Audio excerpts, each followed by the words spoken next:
and you can take your pellet here and put it in the cup we were talking about. That's what you do with the sample, okay? All right, let's go back to the bomb calorimeter.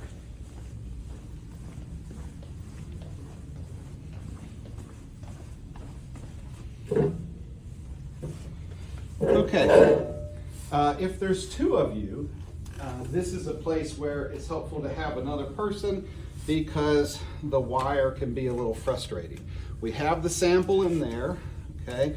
We sanded down the area just under where the fuse wire goes through. You can see it's a little bit lighter here. If it's starting to look darker, just ask, or if you have a misfire, just ask, and I'll get you some sandpaper. You can sand that down a little more. Now we're ready to add the fuse wire. You need 10 centimeters of fuse wire.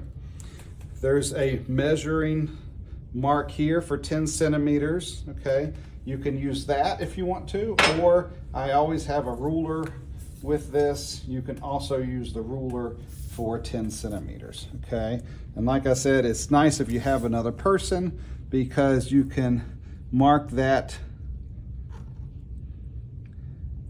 down, okay? Otherwise, you just can use your hands and hold it, that first part, and then when you come in, cut it right at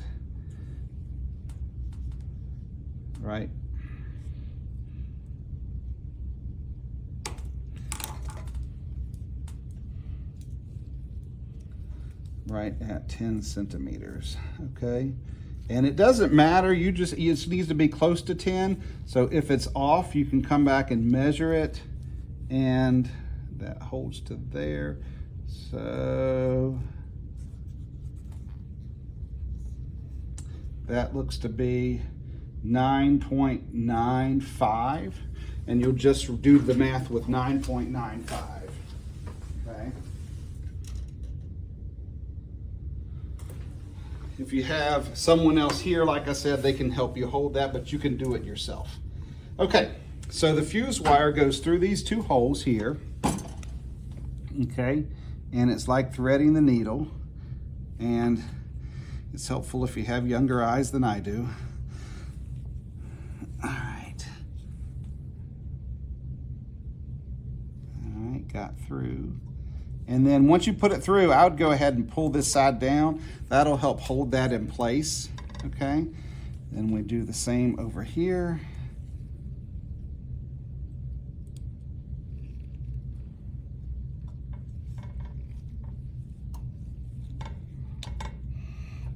Okay. All right, so now you have the fuse wire in there, okay?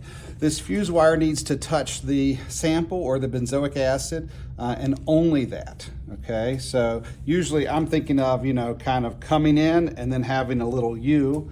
I like to come in so that it gets away from the sides, and then you need to make sure that it is touching the sample.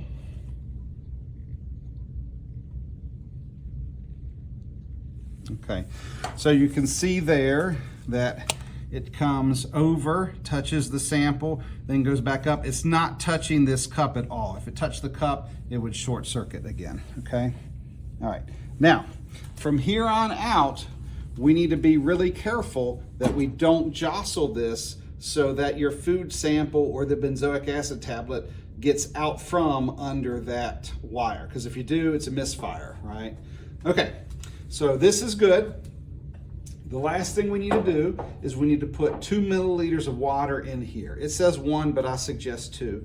The idea is when you combust this, just like in an automobile, you're gonna have air in this combustion chamber, or you're gonna have nitrogen from the food.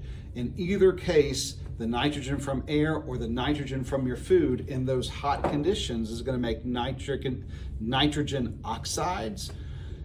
Those we need to capture, so we're going to add water. The nitrogen oxides dissolve in the water and make nitric acid, okay?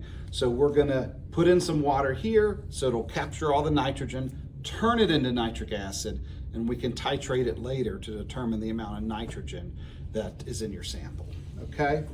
All right, so let me get, and this is approximate volumes is fine, so instead